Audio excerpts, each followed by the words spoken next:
Right, mga master, ito po yung storage capacitor, no? So magdi-discharge tayo. So ayan.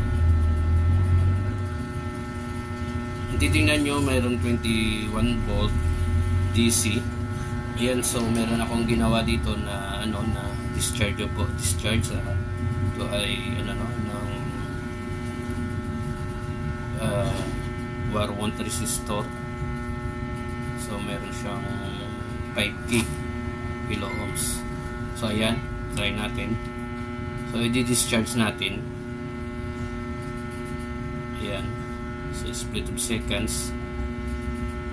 Ayan, i-check natin kung meron bang voltahe. Ayan, kasi meron tayong reading na 21 volts. So mag-discharge, masakit-sakit naman yun.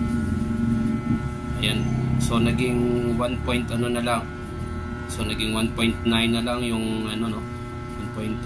Di-discharge natin ulit para hindi tayo masisira o makuryente. Ayan. So try natin ulit kung mayroon.